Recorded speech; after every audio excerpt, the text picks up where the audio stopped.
আবার আসিচ্ছে আবার টুপ কইরা বাংলাদেশে ঢুকে আওয়ামী লীগে প্রতি বিপ্লব ঘটাইবেন, তিনি আবার প্রধানমন্ত্রী হবেন। এই খুশিতে কিছু ভালসিন ফেসবুকে লাফাইতেছে। একটা বলদ ভালসিন হইল সদ্য পলাতক রাষ্ট্রদূত হারুন আল রশিদ। এই আরামজাদার রাষ্ট্রদূত হিসেবে মরক্কোতে ছিল। দেশে ফেরার আদেশ করা হইলে তিনি দেশে ফেরার জন্য টাকা তুলে কানাডা পালায় যায়। কানাডা গিয়া হাসিনার এই লেসপেন্সার রাজনৈতিক শরণার্থীর আবেদন করেছে। এটা আমার কথা না, দেখেন এই ভালসিনেরিয়া পররাষ্ট্র উপদেষ্টা তহিদ সাহেব কি বলে। সম্প্রতি মরক্কোর বিদায়ী রাষ্ট্রদূত আপনাদের সরকারের সমালোচনা করে ফেসবুকে পোস্ট দিয়েছেন। তিনি বলেছেন যে শুধু একটি বই লেখার জন্য, তাও অনেক দিন আগে, তার চাকরি চলে গেছে এবং ইউনূস সরকার দেশে বিদেশে ষড়যন্ত্রের মাধ্যমে ক্ষমতায় এসেছেন, টিকে থাকছেন। আসলে আপনি যে এইরকম কতজন যদি বলেন তাহলে উনি একমাত্র এই কাজ করেছেন। আমি আশা করি যে প্রফেশনাল কোনো ডিপ্লোম্যাট এরপরে এই কাজ করবে না, আর কেউ। তারপরে আমাদেরকে অবশ্যই চোখ কান খোলা রাখতে হবে। উনি যে করেছেন এটা আপনাকে আমি এটুকু বলতে পারি যে উনি চলে যাওয়ার 3 সপ্তাহ আগেও একজন উপদেষ্টার কাছে তদবির করেছেন তাকে যেন অন্য কোথাও পোস্টিং দেওয়া হয়। সবচেয়ে বড় কথা, তাকে কিন্তু চাকরিচ্যুত করা হয়নি।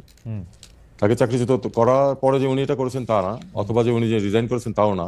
বিষয়টা হচ্ছে যে উনি কিন্তু স্বাভাবিকভাবে তাকে ঢাকায় বদলি করা হয়েছে। সরকার যে কাউকে যে কোনো সময় বদলি করতে পারে, তাকে ঢাকায় বদলি করা হয়েছে। উনি দায়িত্ব ত্যাগ করেছেন নিয়ম অনুযায়ী, টিএডিএ নিয়েছেন, এবং তারপরে উনি ঢাকায় না এসে কানাডাতে গিয়ে এই কথাগুলি বলছেন। এটা স্পষ্ট কারণ হচ্ছে যে উনি আসলে কানাডাতে আশ্রয় নিতে চান। এবং এখানে একটু ছোট্ট তথ্য আমি অ্যাড করে রাখি। ওনার স্ত্রী এবং এক সন্তান আজকে থেকে 2 বছর আগে সবুজ পাসপোর্ট নিয়ে কানাডায় অবস্থান করছেন, তার সাথে না। তার মানে আসলে তার পরিবার ওখানে রিলোকেট করার ব্যবস্থা উনি 2 বছর আগে থেকেই করছেন। তারই পরম্পরায় আমি মনে করি যে এখন যাতে সহজে উনি আশ্রয় পেতে পারেন, এই জন্য উনি দেশের বিরুদ্ধে এরকম একটি জঘন্য মিথ্যাচার করেছেন। আমি আমার আগের ভিডিওতে কইছিলাম যে এই হারামজাদা নতুন হাউন আঙ্কেল রাজনৈতিক শরণার্থী হিসাবে আবেদন করবে, আর এই আবেদনটা গ্রহণযোগ্য করার পিছনে তহিদ সাহেব আপনার পররাষ্ট্র সচিব জসিমের ভূমিকা আছে। আপনি তো নিজেই স্বীকার করলেন যে তহিদ সাহেব যে হারুনের পরিবার 2 বছর আগে তাদের পাসপোর্ট বদল করেছে।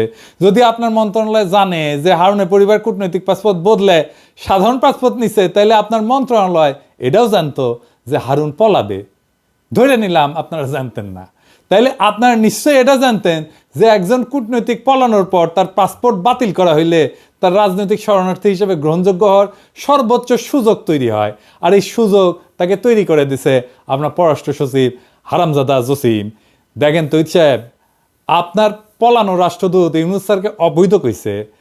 আমাদের মতো বিপ্লবী জনগণকে সে বলে সন্ত্রাসী আর জঙ্গি।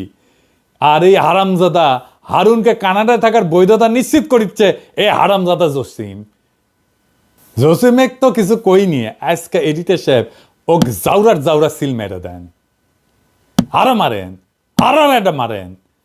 গত 3রা এবং 20শে মার্চ আমি পররাষ্ট্র সচিবের ভারতের দালালির কিছু প্রমাণ তুলে ধরছিলাম এবং তার অপসারণের জন্য সরকারকে সময় বেঁধে দিচ্ছিলাম। সরকার আমার কথা শোনেনি। সরকার কখনোই আমার কথা শোনে না, শোনে ভুট্টো সাহেবের কথা। এই ভুট্টো সাহেব আর অন্য কেউ না, তিনি আমাদের পররাষ্ট্র উপদেষ্টা তহিদ সাহেব। তিনি ভুট্টো হইলেও পুরোপুরি হইতে পারেন নাই। তিনি বেশ কিছু বিষয়ে ব্যবস্থা নিয়েছেন বলে জানা যায়। আমি 4 নম্বর পেরেক মারিছিলাম আহমি দালাল আর গোপালী মাল BM জামালকে ওরে নিয়া, যে জুলাই বিপ্লব চলাকালীন দুবাইতে পুলিশের কাছে 57 জন প্রবাসীকে ধরাই দিছিলেন। তারে নিয়ে তদন্ত করার জন্য পররাষ্ট্র মন্ত্রণালয়ের সচিব জনাব নজরুল ইসলামকে দায়িত্ব দেওয়া হয়েছে। তিনি তদন্ত করতে দুবাই যাচ্ছেন। তো তদন্ত করতে জনগণের টাকায় দুবাই যাওয়া লাগে? সব ভুক্তভোগী প্রবাসীরা তো এখন দেশে। আমি তো নিজেই প্রমাণ দিয়ে দিচ্ছি। দেখেন এই আওয়ামী বালসুন কি বলে। স্বাধীনতা বিরোধী এবং জঙ্গি মনোভাবাপন্ন কতিপয় ব্যক্তি এবং কতিপয় ব্যক্তির প্ররোচনায় এই ঘটনাটি তারা ঘটিয়েছে।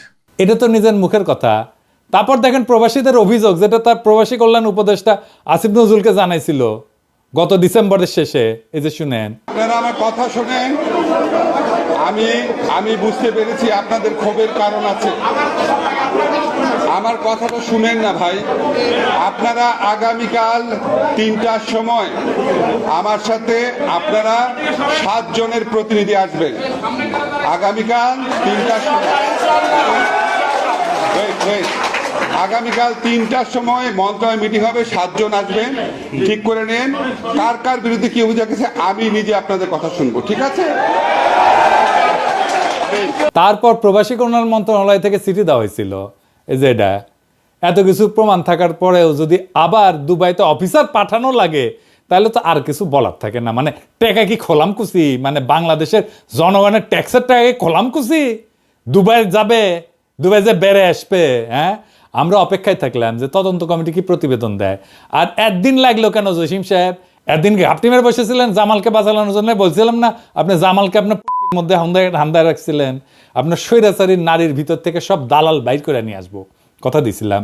মনে রাখতে বলছিলাম না যে আমি জাউরা নিধন কর্মসূচিতে এক্সপার্ট।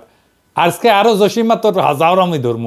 আজ এই ভিডিওর পর এমন প্রমাণ দিব যার পর বাংলাদেশে কোনো শক্তি নাই, বিএনপি হোক, জামাত হোক, এনসিপি হোক, এমনকি উপদেষ্টা পরিষদ কেমনে রক্ষা করে জসিমকে তা আমি দেখবার চাই। কইছিলাম না লড়াই হবে জনগণ বনাম কায়েমি আমলার স্বৈরাচারের দালালদের। আজকের প্রমাণের পর জসিম মিয়া টাইম কলে শেষ, নাইলে এই সরকার তার গ্রহণযোগ্যতা আর নিরপেক্ষতা হারাবে। আর সেই সাথে সরকারের আদর্শ সম্পর্কে জনগণের কাছে যেই বার্তা পৌঁছাবে তা আশা করি কেউ কামনা করে না। উপদেষ্টা তৌহিদ হোসেন আজকের ভিডিও চুপ করিয়া নোট খাতা নিয়ে নখ কইরা বৈশা বৈশা দেখেন আর মনে মনে আপনার সকল বুদ্ধি সাজান।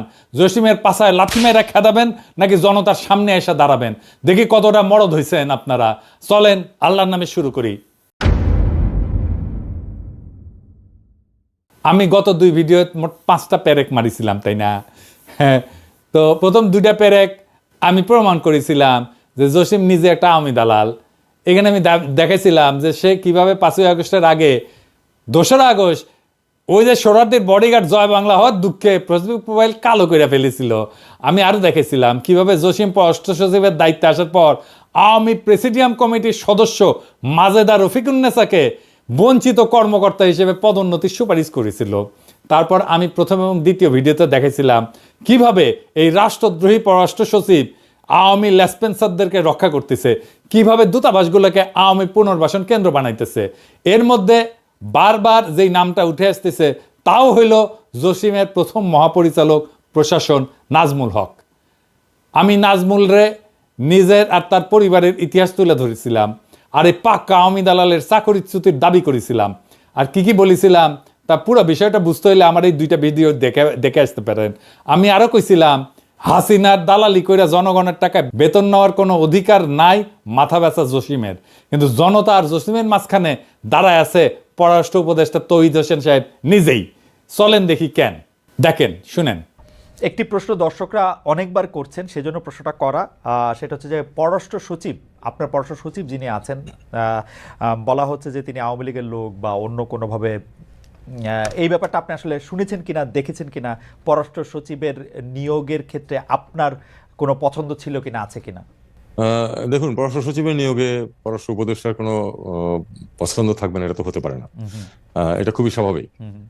পররাষ্ট্র সচিব অবশ্যই আমি আমার পছন্দের ব্যক্তি বলেই এবং আমি তাকে যোগ্য বলে মনে করি বলেই তিনি এই পদে আসীন হয়েছেন।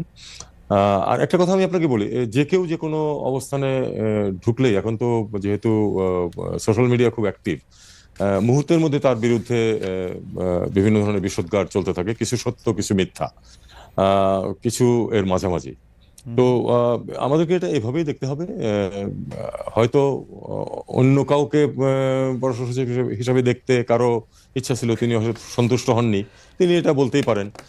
তবে আমি এটুকু বলি যে উনি তার দায়িত্ব সঠিকভাবে পালন করছেন এবং উনি আওয়ামী লীগের লোক কোট অ্যান্ড কোট, এরকম কোনো প্রমাণ আমার কাছে নেই। আমাকে তৌহিদ সাহেবকে ধন্যবাদ, তিনি অবশেষে স্বীকার করেছেন যে তিনি তার পছন্দের ব্যক্তিকে পররাষ্ট্র সচিব নিয়োগ দিচ্ছেন, যেখানে বিপ্লবের পর আপনার উচিত ছিল সবচেয়ে যোগ্য ব্যক্তিকে পররাষ্ট্র সচিব হিসেবে নিয়োগ দেওয়া। সেখানে আপনি যে ব্যক্তিকে পছন্দ তারই আপনি নিয়োগ দিচ্ছেন, যা আপনার নৈতিকতাকে প্রশ্নবিদ্ধ করছে যথেষ্ট। আপনি তো শপথ নিয়েছিলেন অনুরাগ বা বিরাগের বশবর্তী হইয়া কোনো সিদ্ধান্ত নেবেন না। পছন্দ মানে তো অনুরাগ, এটা বুঝেন। কোনো অবজেক্টিভ ক্রাইটেরিয়া তো আপনি তাকে নিয়োগ দেন নাই। ধরেন তৈরি সাহেব, আপনার বদলে আমি যদি পররাষ্ট্র উপদেষ্টা হইলামই, তাহলে কি আমি মনিকা বেলিচ্চিরে পররাষ্ট্র সচিব বানাতে পারবো? হ্যাঁ, দেবেন বানাতে?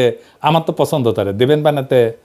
আপনি তো বিএনপি থেকে সুপারিশপ্রাপ্ত উপদেষ্টা, আর নিছেন বিএনপি থেকে সুপারিশে আসা ভারতের কাছে মাথা ব্যথা একজন পররাষ্ট্র সচিবকে। এই সচিব যে কাজ পারে না তার প্রমাণ আগেই দিছি। এই সচিব যে বিপ্লবের পক্ষে অবস্থান নাই তা প্রমাণও করেছি। এই সচিব যে মিথ্যাচারী এবং জুলাইয়ের ন্যারেটিভ করার যোগ্যতা এবং মানসিকতা নাই সেটা আপনাকে প্রমাণ দিছি। আপনি যেহেতু তারা ডিফেন্ড করিচ্ছেন, তাই ভিডিওতে আমি আপনার প্রত্যেকটা কথা খণ্ডন করব। আমি আবারও প্রমাণ করে দেব যে কেন এবং কিভাবে জসিম ইন্ডিয়া আর আওয়ামী লীগের উদ্দেশ্য বাস্তবায়ন করিচ্ছে প্রতিনিয়ত।